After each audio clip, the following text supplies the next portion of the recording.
नमस्कार, मैं सिद्धार्थ शर्मा सुरागी लाल news channel से।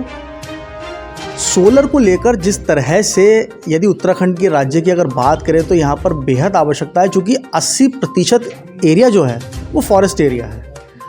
और दूसरी सबसे बड़ी बात ये कि पहाड़ों में लगातार विद्युत कटौती भी हो रही है, चाहे मैदानी इलाकों में भी हो।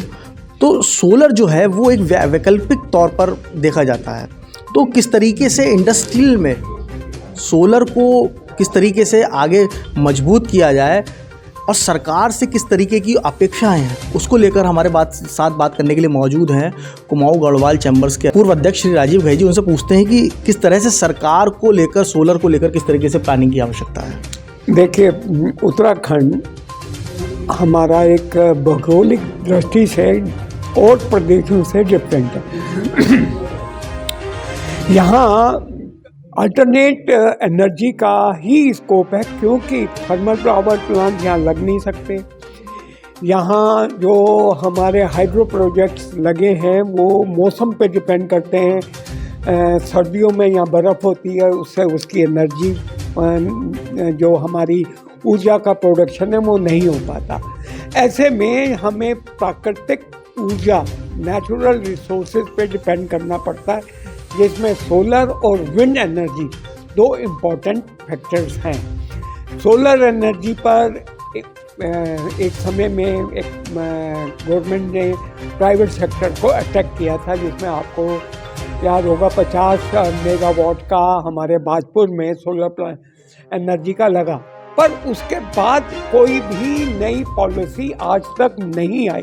नहीं तो जितनी भी इंडस्ट्रियां हैं वो सोलर एनर्जी को यूज़ करके पावर का जनरेशन कर सकती है, और अपना जो आज की तारीख में जो उनको कठिनाई सोलर जो एनर्जी से आ रही है, जो ऊर्जा से विद्युत की शॉर्टेज आ रही है, वो कहीं ना कहीं वो अपना उससे इंतज़ाम कर सकती थी।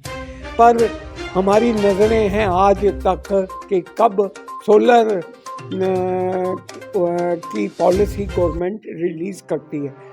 हमारे यहाँ गैस प्लांट लगे, पर हमारी बदकिस्मती है कि सुप्रीम कोर्ट की जजमेंट के वजह से जो गैस के प्राइस फिक्स नहीं हो पाए, और वो जितने भी गैस प्लांट हैं वो सारे आज बंद हैं। हमें सोचना पड़ेगा कि किस तरीके से वो गैस के प्लांट भी चालू हो जाएं, जो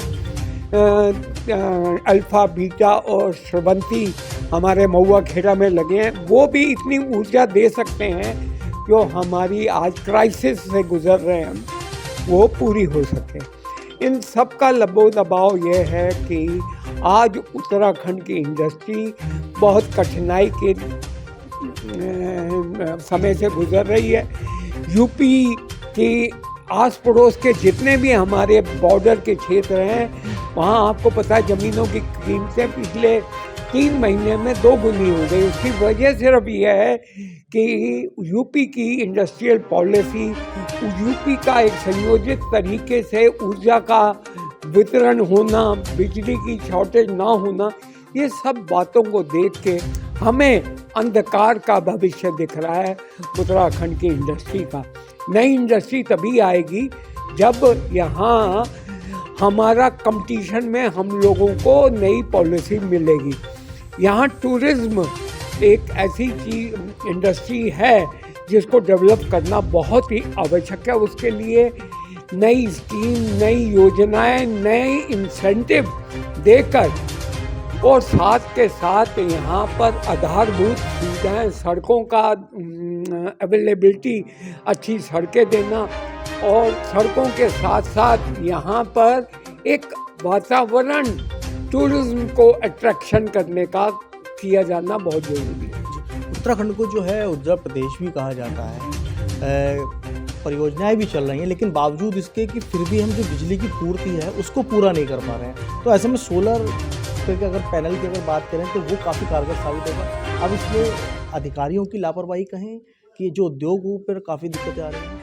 जहाँ तक सवाल है, मेरे ख्याल से जो पिछले उत्तराखंड के गठन से लेकर आज तक इंडस्ट्री जो है वो हमारी प्रायोरिटी में नहीं आई है। हमारी जितनी भी सरकारें आई हैं उन सरकारों में प्रायोरिटी कुछ और रही है, क्योंकि यहाँ के अपनी ज़रूरतों के हिसाब से इंडस्ट्री को देखा गया।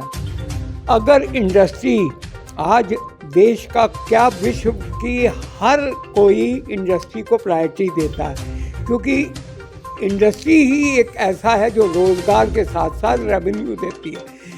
265 करोड़ रुपए की रेवेन्यू से हमारी प्रदेश सरकार शुरू हुई थी। आज जहाँ तक हमारा मोटा मोटा है 8,000 करोड़ रुपए से भी ज़्यादा की रेवेन्यू सिर्फ इंडस्ट्री के थ्रू आ रही है। तो ये रेवेन्यू अगर इसका फोकस इंडस्ट्री को डेवलपमेंट ही हो तो वो आने वाले टाइम में रोज़गार के साथ साथ पूरे प्रदेश का प्रोग्रेस कर सकते। हम एक ज़माने में बोला करते थे उत्तराखंड अल्टीमेट इंडस्ट्री का सेंटर होगा, पर ये बातें ज़बानी रह गई हैं। अब आज कोई नई इंडस्ट्री नहीं आ रही, बल्कि पुरानी इंडस्ट्री को संभालना बड़ा मुश्किल है। ऊर्जा, सोलर एनर्जी की पॉलिसी का ना बनना एक रेड टेपिज्म का पूरा वो है, क्यों नहीं नज़र आ रही? हर बार ये बोला जा रहा है एक दो दिन। कोई भी इंडस्ट्रियल चीज़ें 24 घंटे के अंदर डिसीजन होने चाहिए, तभी हम चल पाएंगे, नहीं तो नहीं चल पाएंगे।